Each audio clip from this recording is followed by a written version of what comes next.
7. Comparing se7en to Edgar Allan Poe's writings.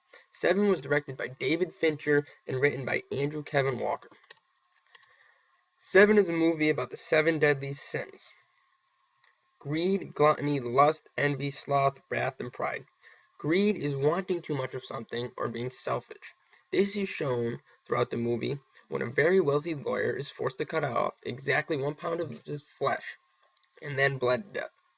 Gluttony is consuming more than is required. A very large man is tied to a chair in his apartment and then has been force-fed to death. Lust is the need to fulfill unspiritual desires. A guy at a strip club-like place was forced by John Doe to put on a device to have sex with a woman that ended up killing her. Envy is jealousy. This was shown when out in the middle of nowhere, John Doe says he wants what Mills had, a wife and a family. Doe tells Mills that he'd been to Mills's home and visited his wife, and she begs for the life of her and her unborn child.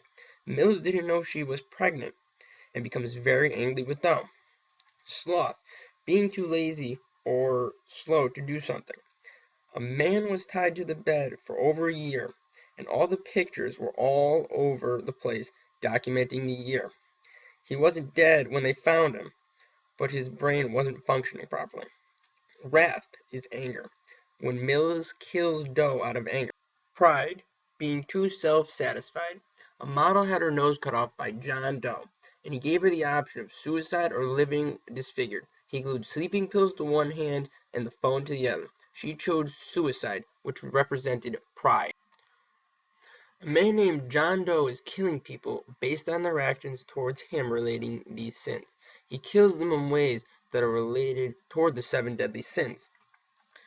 Doe wants to make all these people suffer for what they did to him, and is trying to send a message to everyone that the 7 deadly sins are always with us. Throughout the movie, Detective Mills and Somerset are looking for this man. Throughout the entire movie, whenever the detectives are outside, it was raining. This creates fear because it's always dark and gloomy, which creates more fear in the audience because whenever a movie screen is dark, the fear of the unknown comes into play. Poe used these types of settings in many of his stories. For example, in Pit and the Pendulum, he makes the whole cell dark, which as a reader creates fear because the picture shows up in your head of what the cell looks like and what is going to happen, or what the character is going to encounter. Seemingly a stone of masonry, very smooth, slimy, and cold. This quote is an example of how Poe used the descriptive words to create fear of how the room felt, similar to the rain in the movie creating a creepy feeling. Detective Mills is running after Doe in the dark, wet, rainy alley. And then Doe comes out of nowhere and hits Mills over the head with a pipe. Mills is now laying on the ground and sees a man there, pointing a gun at him. The fear of knowing he was about to die is created in Poe's work in Pit and the Pendulum. Poe says inch by inch, line by line, with the descent only appreciable at intervals that seemed ages. Down, and still down it came. Poe shows fear of death when the narrator is laying on the board and the pendulum is swinging down ever so slowly to his death. This creates fear in the reader because they are anticipating that he will not be able to get out. The narrator feels like he is going to die, as Mills felt when he was laying there with the gun pointed to his head. The two detectives need to take Doe out to a place so he will show them where they can find the last 2 bodies that are said to be killed. They go all the way out there, and a man in a van pulls up with a delivery for Detective Mills, but Somerset takes the box and opens it to find a surprise. Poe used fear of the unknown in The Mask of the Red Death on page 6.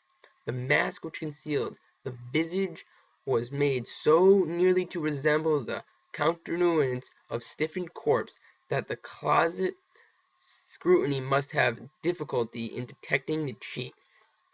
This resembles fear of the unknown because no one knew what was under the mask. It left everyone wondering what the man was doing under the mask. The fear of the kind of flesh that everyone's scared to find out what was under the mask. Everybody was left unknown what was under it. The Mask of the Red Death has 7 rooms that represent the 7 deadly sins, related to the movie Seven, which also shows the 7 deadly sins, but in different ways. In the Mask of the Red Death, the rooms all symbolize the 7 deadly sins. This can be argued since Prince Prospero was a selfish, arrogant man. It could be said he committed all these sins. He committed pride because Prospero's belief that he is more powerful than death is vivid demonstration of pride. Envy. It is unclear whom the prince might envy, but he is sure trying to impress someone. And gluttony. Prospero feels as if he's obligated to do as the prince. He lavishes his guest with the appliances of pleasure. Lust. During this time period, Poe wrote prohibited and explicit impact of description of sex. So it's not just in the Mask of the Red Death, but it's imposed right in general. Wrath.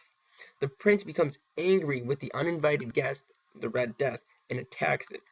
Greed.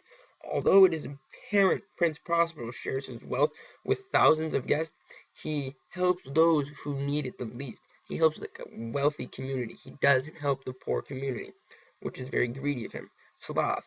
Prospero's work is on the physical realm, not the spiritual realm, which means he is actually very lazy than what it appears to be in the book.